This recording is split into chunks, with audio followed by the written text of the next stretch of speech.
आइए आज 20 अगस्त को स्मरण करते हैं इतिहासकार गंगाराम सम्राट जी को। श्री गंगाराम सम्राट का जन्म 1918 में सिंधु नदी के तट पर स्थित सन गांव में हुआ था। उनके गांव में शिक्षा व्यवस्था अच्छी थी। पढ़ाई पूरी कर उसी विद्यालय में वे अंग्रेजी पढ़ाने लगे। इसी समय उनका संपर्क आर्य समाज से हुआ। आर्य सन्यासियों की अनेक पुस्तकों का अंग्रेजी में अनुवाद कर उन्होंने साहित्य की दुनिया में प्रवेश किया। इसके बाद नौकरी छोड़कर वे सिंधी समाचार पत्र संसार समाचार से जुड़ गए और अनेक वर्ष तक उसका संचालन किया।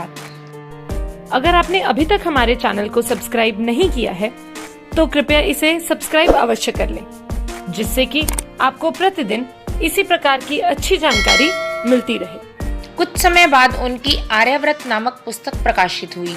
इसमें आर्यों को भारत का मूल निवासी सिद्ध किया गया है। इससे उन्हें काफी प्रसिद्धि मिली। लोग उन्हें गंगाराम सम्राट कहने लगे। पुस्तक में इस्लाम के बारे में अनेक सच लिखे थे।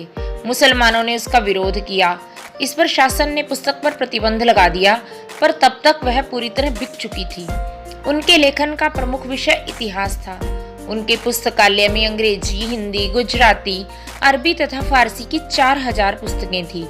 1953 के बाद भारत, पाकिस्तान तथा अमेरिका के सरकारी गजट भी उनके पास थे। वे कभी तथ्यहीन बात नहीं लिखते थे।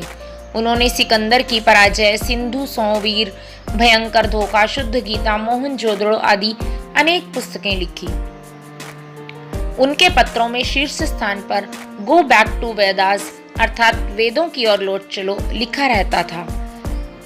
देश विभाजन के समय गंगाराम जी ने सिंध छोड़कर भारत आ रहे हिंदुओं की बहुत सहायता की।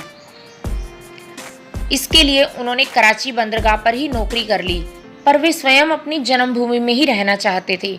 उनका विचार था कि पाकिस्तान में शायद अब शांति का माहौल रहे, अतः वे 1952 तक वहीं रुके रहे। पर जब उन्होंने वहां हिंदुओं पर होने वाले अत्याचार बढ़ते देखे तो उन्होंने अपना 2 मंजिला मकान वहीं छोड़कर भारत आ गए। हाँ, वे अपनी पुस्तकों की पूंजी साथ लाना नहीं भूले। भारत में आकर वे गुजरात के कर्नावती में बस गए। 1969 में उन्होंने अपना मुद्रालयन प्रारंभ किया और 1970 में वहां से सिंधु मित्र नामक साप्ताहिक पत्र निकाला। इतिहास, पत्रकारिता तथा सिंधी साहित्य के लिए उनकी सेवाओं को देखते हुए भारत में प्राय सभी प्रांतों में बसे सिंधी समाज ने तथा राष्ट्रपति ज्ञानी जैल सिंह जी ने उन्हें सम्मानित किया। राष्ट्रीय सिंधी बोली विकास परिषद ने उन्हें 50,000 रुपए व शील्ड प्रदान की। भारत आने के बाद उन पाकिस्तान के सिंधी बुद्धिजीवियों से संपर्क बना रहा। उनके लेख पाकिस्तानी पत्रों में नियमित प्रकाशित होते थे। उनकी अंतिम पुस्तक मता असाखे विसायो का प्रकाशन पाकिस्तान के सिंधु विश्वविद्यालय ने ही किया। उन्हें सिंधु विश्वविद्यालय ने भाषण के लिए भी आमंत्रित किया, पर वे भारत आने के बाद फिर पाकिस्तान नहीं गए। 20 अगस्त 2004 को इतिहासकार गंगाराम सम्राट का निधन हो गया।